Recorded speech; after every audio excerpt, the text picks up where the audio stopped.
परमात्मने नमः। यथार्थ गीता श्रीमद्भगवत गीता अथ चतुर्दशोऽध्यायः। पिछले अनेक अध्यायों में योगेश्वर श्री कृष्ण ने ज्ञान का स्वरूप स्पष्ट किया। अध्याय 4 के 19वें श्लोक में उन्होंने बताया कि जिस पुरुष द्वारा संपूर्णता से आरंभ किया हुआ नियत कर्म का आचरण क्रमशः उत्थान होते होते इतना सूक्ष्म हो गया कि कामना और संकल्प का सर्वथा शमन हो गया, उस समय जिसे वो जानना चाहता है उसकी प्रत्यक्ष अनुभूति हो जाती है। उसी अनुभूति का नाम ज्ञान है। 13वें अध्याय में ज्ञान को परिभाषित किया। अध्यात्म ज्ञान नितत्वम तत्व ज्ञानार्थ दर्शनम। आत्मज्ञान में एक रस स्थिति और तत्व के अर्थ स्वरूप परमात्मा का प्रत्यक्ष दर्शन ज्ञान है। क्षेत्र क्षेत्रज्ञ के भेद को विदित कर लेने के पश्चात ही ज्ञान है। ज्ञान का अर्थ शास्त्रार्थ नहीं, शास्त्रों को याद कर लेना ही ज्ञान नहीं है। अभ्यास की वो अवस्था ज्ञान है जहां वो तत्व विदित होता है। परमात्मा के साक्षात्कार के साथ मिलने वाली अनुभूति का नाम ज्ञान है। इसके विपरीत सब कुछ अज्ञान है। इस प्रकार सब कुछ बता लेने पर भी प्रस्तुत अध्याय 14 में योगेश्वर श्री कृष्ण कहते हैं कि अर्जुन, उन ज्ञानों में भी परम उत्तम ज्ञान को मैं फिर भी तेरे लिए कहूंगा। योगेश्वर उसी की पुनरावृत्ति करने जा रहे हैं, क्योंकि शास्त्र सुचिंतित पुनि पुनि देखिए। भली प्रकार चिंतन किया हुआ शास्त्र भी बार बार देखना चाहिए। इतना ही नहीं, ज्यों ज्यों आप साधन पथ पर अग्रसर होंगे, ज्यों ज्यों उस इष्ट में प्रवेश पाते जाएंगे, त्यों त्यों ब्रह्म से नवीन नवीन अनुभूति मिलेगी। ये जानकारी सद्गुरु महापुरुष ही देते हैं। इसलिए श्री कृष्ण कहते हैं, मैं फिर भी कहूंगा। श्री भगवान उवाच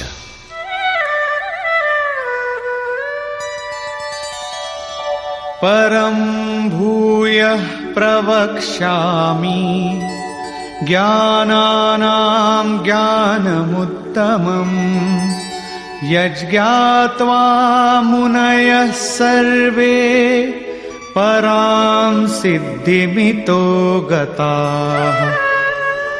अर्जुन, ज्ञानों में भी अति उत्तम ज्ञान परम ज्ञान को मैं फिर भी तेरे लिए कहूंगा, जिसे पीछे कह चुके हैं। जिसे जानकर सब मुनिजन इस संसार से मुक्त होकर परम सिद्धि को प्राप्त होते हैं, जिसके बाद कुछ भी पाना शेष नहीं रहता। इदं ज्ञानमुपाश्रित्य मम साधर्म्यमागताः सर्गेऽपि नोपजायन्ते प्रलये न व्यथन्ति च। इस ज्ञान को उपाश्रित्य, इस ज्ञान का नजदीक से आश्रय लेकर क्रिया से चलकर पास पहुंचकर मेरे स्वरूप को प्राप्त हुए लोग सृष्टि के आदि में पुनः जन्म नहीं लेते और प्रलय काल में अर्थात शरीरांत होते समय व्याकुल नहीं होते, क्योंकि महापुरुष के शरीर का अंत तो उसी दिन हो जाता है जब वो स्वरूप को प्राप्त होता है। उसके बाद उनका शरीर रहने का एक मकान मात्र रह जाता है। पुनर्जन्म का स्थान कहां है जहां लोग जन्म लेते हैं? इस पर श्री कृष्ण कहते हैं,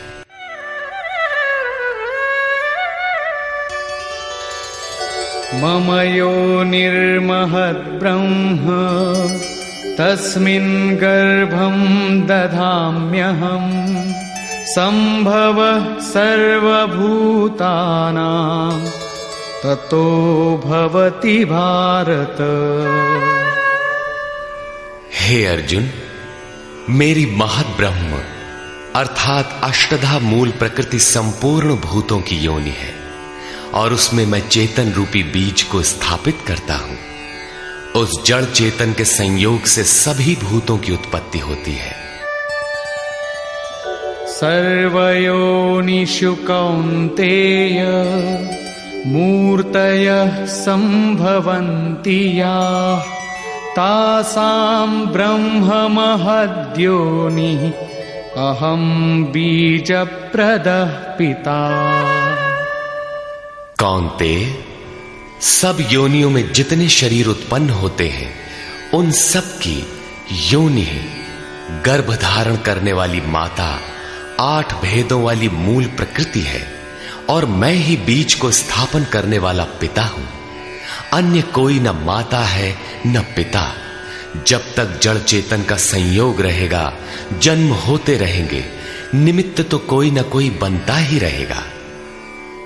चेतन आत्मा जड़ प्रकृति में क्यों बंध जाती है? इस पर कहते हैं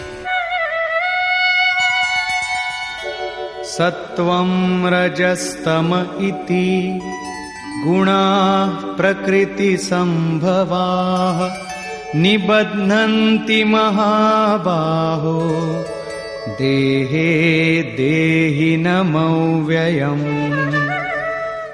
महाबाहु अर्जुन, सत्वगुण, रजोगुण और तमोगुण प्रकृति से उत्पन्न हुए तीनों गुण ही इस अविनाशी जीवात्मा को शरीर में बांधते हैं। किस प्रकार?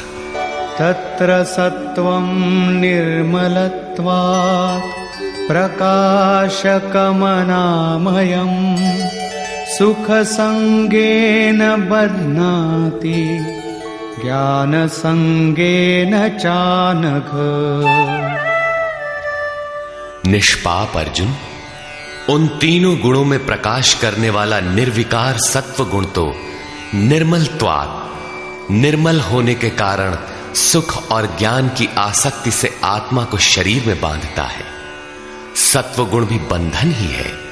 अंतर इतना ही है कि सुख एकमात्र परमात्मा में है और ज्ञान साक्षात्कार का नाम है। सत्व गुणी तब तक बंधा है जब तक परमात्मा का साक्षात्कार नहीं हो जाता। रजो रागात्मकं विद्धि तृष्णा संग समुद्भवम् तन्निबध्नाति कौन्तेय कर्म संगेन देहिनम्। हे अर्जुन, राग का जीता जागता स्वरूप रजोगुण है। इसे तू कर्म संगेन, कामना और आसक्ति से उत्पन्न हुआ जान। वो जीवात्मा को कर्म और उसके फल की आसक्ति में बांधता है। वो कर्म में प्रवृत्ति देता है। तमस्त्वं ज्ञानजं विद्धि मोहनं सर्वदेहिनां प्रमादालस्य निद्राभिः तन्निबध्नाति भारत। अर्जुन, समस्त देहधारियों को मोहने वाले तमोगुण को तू अज्ञान से उत्पन्न हुआ जान। वो इस आत्मा को प्रमाद अर्थात व्यर्थ की चेष्टा, आलस्य की कल करेंगे और निद्रा द्वारा बांधता है। निद्रा का अर्थ यह नहीं कि तमोगुणी अधिक सोता है, शरीर सोता हो ऐसी बात नहीं।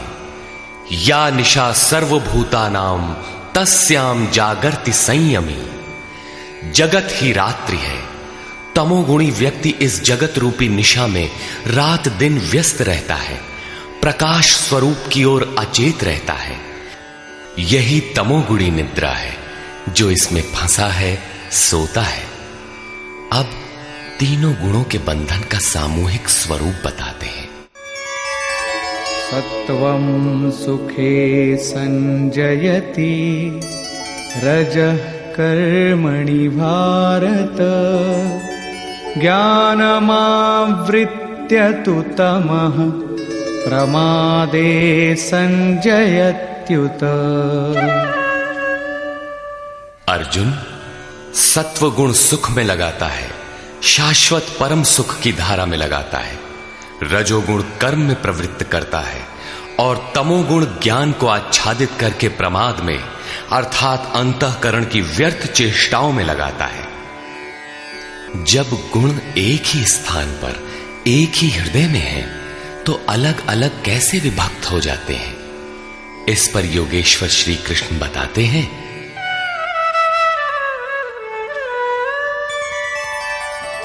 रजस्तमश्चाभिभूय सत्वं भवति भारत, रजः सत्वं तमश्चैव तमः सत्वं रजस्तथा। हे अर्जुन, रजोगुण और तमोगुण को दबाकर सत्वगुण बढ़ता है, वैसे ही सत्वगुण और तमोगुण को दबाकर रजोगुण बढ़ता है, तथा इसी प्रकार रजोगुण और सत्वगुण को दबाकर तमोगुण बढ़ता है। ये कैसे पहचाना जाए कि कब और कौन सा गुण कार्य कर रहा है? सर्वद्वारेषु देहेऽस्मिन् प्रकाश उपजायते, ज्ञानं यदा तदा विद्यात् विवृद्धं सत्वमित्युत। जिस काल में इस शरीर तथा अंतःकरण और संपूर्ण इंद्रियों में ईश्वरीय प्रकाश और बोध शक्ति उत्पन्न होती है, उस समय ऐसा जानना चाहिए कि सत्वगुण विशेष वृद्धि को प्राप्त हुआ है, तथा लोभ प्रवृत्तिरारंभः कर्मणामशमः स्पृहा, रजस्येतानि जायन्ते विवृद्धे भरतर्षभ।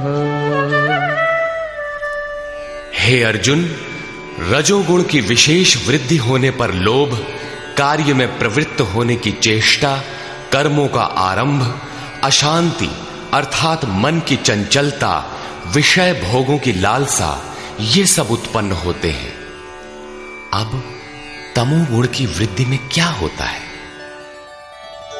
अप्रकाशो प्रवृत्तिश्च प्रमादो मोह एव च, तमस्येतानि जायन्ते विवृद्धे कुरु नंदन। अर्जुन, तमोगुण के बढ़ने पर अप्रकाशः, प्रकाश परमात्मा का द्योतक है। ईश्वरीय प्रकाश की ओर न बढ़ने का स्वभाव, कार्यम कर्म, जो करने योग्य प्रक्रिया विशेष है, उसमें अप्रवृत्ति, अंतःकरण में व्यर्थ की चेष्टाओं का प्रवाह और संसार में मुग्ध करने वाली प्रवृत्तियां, ये सभी उत्पन्न होते हैं। इन गुणों की जानकारी से लाभ क्या है? यदा सत्वे प्रवृद्धे तु प्रलयं याति देहभृत्, तदोत्तमविदां लोकान् अमलान् प्रतिपद्यते। जब ये जीवात्मा सत्व गुण की वृद्धि काल में मृत्यु को प्राप्त होता है, शरीर त्याग करता है, तब उत्तम कर्म करने वालों के मल रहित दिव्य लोकों को प्राप्त होता है, तथा रजसि प्रलयं गत्वा कर्म संगिषु जायते, तथा प्रलीनस्तमसि मूढ़योनिषु जायते।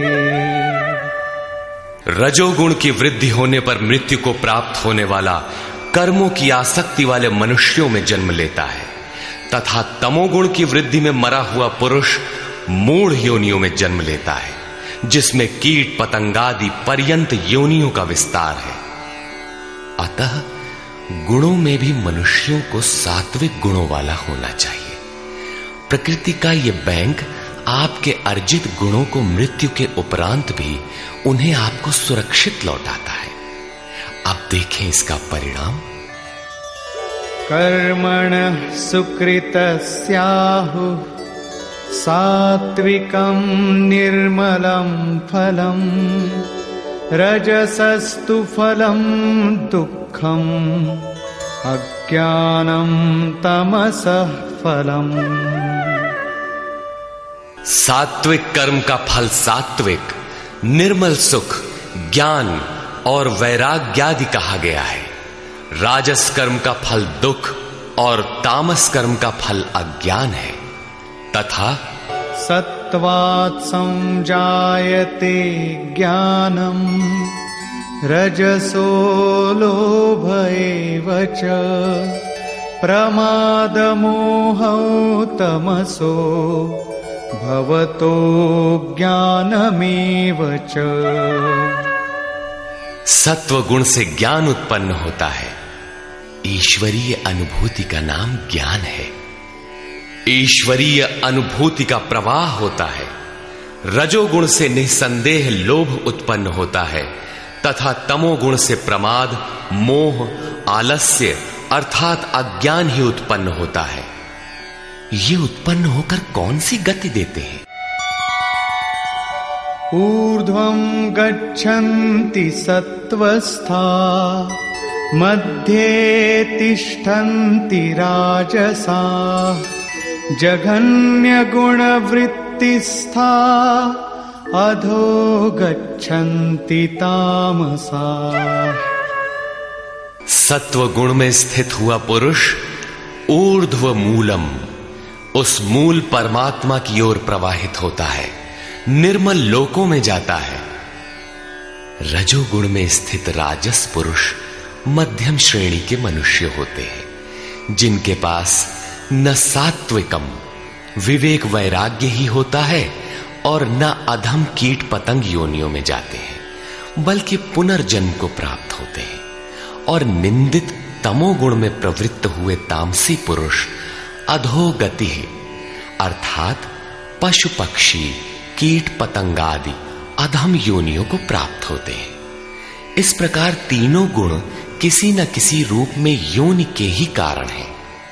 जो पुरुष गुणों को पार कर लेते हैं वे जन्म बंधन से छूट जाते हैं और मेरे स्वरूप को प्राप्त होते हैं।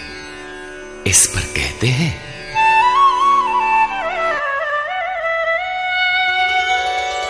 नान्यं गुणेभ्यः कर्तारं यदा द्रष्टानुपश्यति गुणेभ्यश्च परं वेत्ति मद्भावं सोऽधिगच्छति। जिस काल में दृष्टा आत्मा तीनों गुणों के अतिरिक्त अन्य किसी को करता नहीं देखता और तीनों गुणों से अत्यंत परे परम तत्व को वेत्ति विदित कर लेता है, उस समय वो पुरुष मेरे स्वरूप को प्राप्त होता है। ये बौद्धिक मान्यता नहीं है कि गुण गुणों में बरतते हैं। साधन करते करते एक ऐसी अवस्था आती है जहां उस परम से अनुभूति होती है कि गुणों के सिवाय कोई करता नहीं दिखता। उस समय पुरुष तीनों गुणों से अतीत हो जाता है। ये कल्पित मान्यता नहीं है। तथा इसी पर आगे कहते हैं गुणानेतानतीत्यत्रीन् देहि देह समुद्भवान् जन्म मृत्यु जरा दुःखैर् विमुक्तो मृतमश्नुते। पुरुष इन स्थूल शरीरों की उत्पत्ति के कारण रूप तीनों गुणों से अतीत होकर जन्म मृत्यु वृद्धावस्था और सब प्रकार के दुखों से विशेष रूप से मुक्त होकर अमृत तत्व का पान करता है। इस प्रकार अर्जुन ने प्रश्न किया। अर्जुन उवाच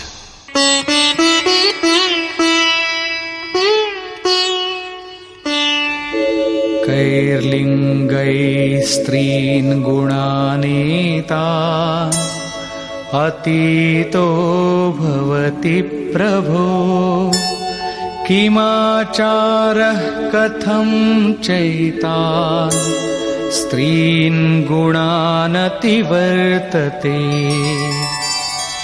प्रभु, इन तीनों गुणों से अतीत हुआ पुरुष किन किन लक्षणों से युक्त होता है और किस प्रकार के आचरणों वाला होता है तथा मनुष्य किस उपाय से इन तीनों गुणों से अतीत होता है। श्री भगवान उवाच प्रकाशञ्च प्रवृत्तिञ्च मोहमेव च पाण्डव न द्वेष्टि सम्प्रवृत्तानि न निवृत्तानि कांक्षति।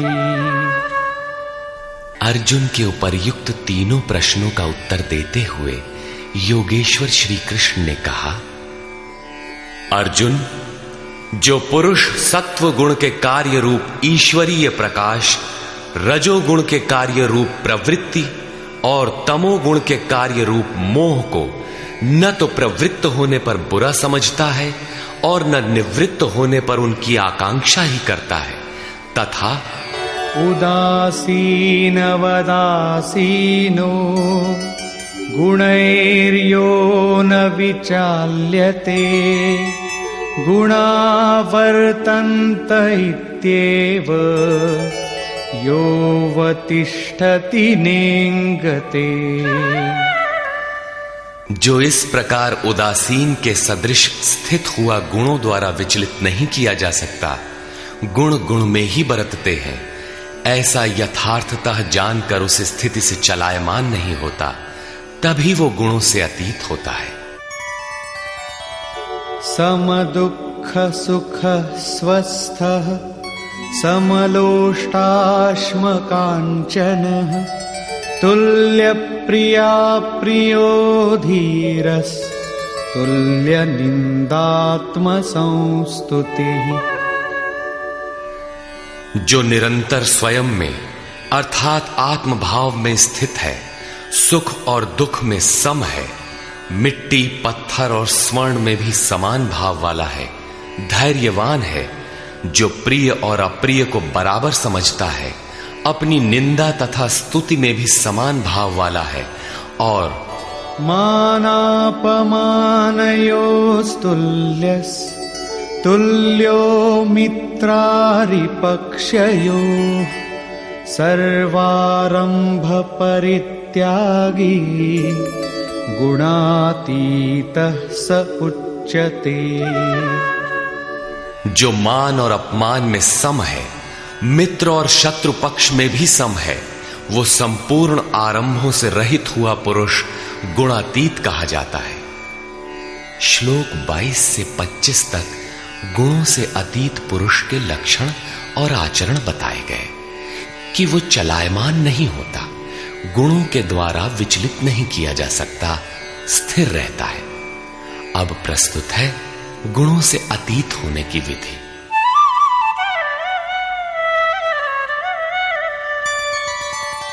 मां च यो व्यभिचारेण भक्ति योगेन सेवते सगुणान् समतीत्यैतान्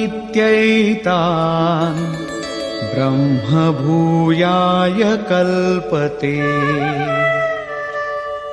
जो पुरुष अव्यभिचारिणी भक्ति द्वारा अर्थात इष्ट के अतिरिक्त अन्य सांसारिक स्मरणों से सर्वथा रहित होकर योग द्वारा अर्थात उसी नियत कर्म द्वारा मुझे निरंतर भजता है, वो इन तीनों गुणों का अच्छी प्रकार उल्लंघन करके पर ब्रह्म के साथ एक होने के योग्य होता है, जिसका नाम कल्प है। ब्रह्म के साथ एक ही भाव हो जाना ही वास्तविक कल्प है। अनन्य भाव से नियत कर्म का आचरण किए बिना कोई भी गुणों से अतीत नहीं होता। अंत में योगेश्वर निर्णय देते हैं,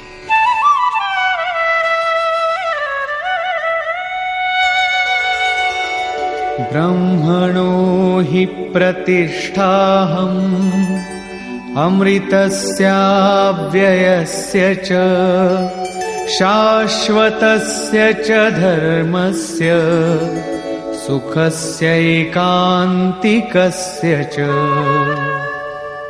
हे अर्जुन, उस अविनाशी ब्रह्म का जिसके साथ वो कल्प करता है, जिसमें वो गुणातीत एक ही भाव से प्रवेश करता है, अमृत का, शाश्वत धर्म का और उस अखंड एक रस आनंद का मैं ही आश्रय हूं, अर्थात परमात्म स्थित सद्गुरु ही इन सब का आश्रय है।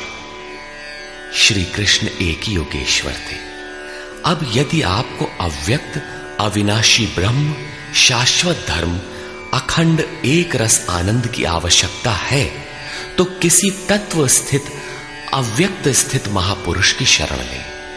उनके द्वारा ही यह संभव है। निष्कर्ष, इस अध्याय के आरंभ में योगेश्वर श्री कृष्ण ने कहा कि अर्जुन, ज्ञानों में भी अति उत्तम परम ज्ञान को मैं फिर भी तेरे लिए कहूंगा, जिसे जानकर मुनिजन उपासना के द्वारा मेरे स्वरूप को प्राप्त होते हैं। फिर सृष्टि के आदि में वे जन्म नहीं लेते, किंतु शरीर का निधन तो होना ही है। उस समय वे व्यथित नहीं होते। वे वास्तव में शरीर तो उसी दिन त्याग देते हैं जिस दिन स्वरूप को प्राप्त होते हैं। प्राप्ति जीते जी होती है, किंतु शरीर का अंत होते समय भी वे व्यथित नहीं होते। प्रकृति से उत्पन्न हुए रज, सत्व और तम तीनों गुण ही इस जीवात्मा को शरीरों में बांधते हैं। दो गुणों को दबाकर तीसरा गुण बढ़ाया जा सकता है। गुण परिवर्तनशील है। प्रकृति जो अनादि है, नष्ट नहीं होती, बल्कि गुणों का प्रभाव टाला जा सकता है। गुण मन पर प्रभाव डालते हैं। जब सत्व गुण की वृद्धि रहती है तो ईश्वरीय प्रकाश और बोध शक्ति रहती है। रजोगुण रागात्मक है। उस समय कर्म का लोभ रहता है, आसक्ति रहती है, और अंतःकरण में तमोगुण कार्य रूप लेने पर आलस्य प्रमाद घेर लेता है। सत्व की वृद्धि में मृत्यु को प्राप्त पुरुष ऊपर के निर्मल लोकों में जन्म लेता है। रजोगुण की वृद्धि को प्राप्त हुआ मनुष्य मानव योनि में ही लौट कर आता है, और तमोगुण की वृद्धि काल में मनुष्य शरीर त्याग कर अधम अर्थात पशु, कीट, पतंग इत्यादि योनि को प्राप्त होता है। इसलिए मनुष्यों को क्रमशः उन्नत गुण सात्विक की ओर बढ़ना चाहिए। वस्तुतः तीनों गुण किसी न किसी योनि के ही कारण हैं। गुण ही आत्मा को शरीरों में बांधते हैं, इसलिए गुणों से अतीत होना चाहिए।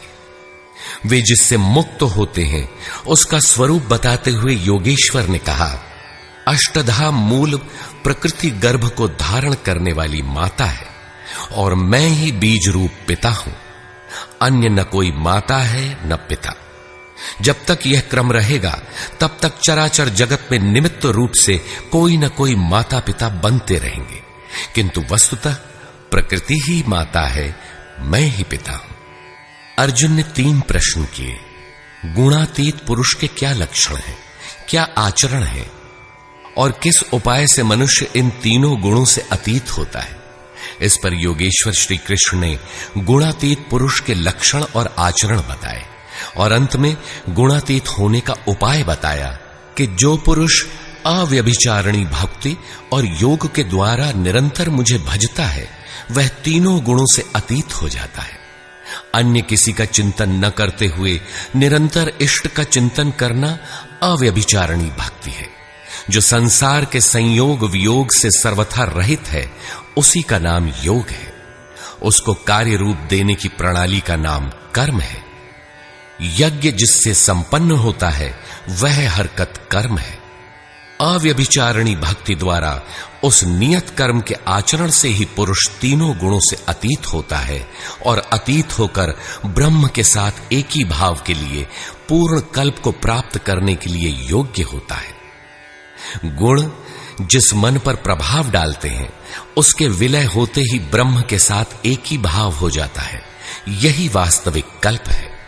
अतः बिना भजन किए कोई गुणों से अतीत नहीं होता।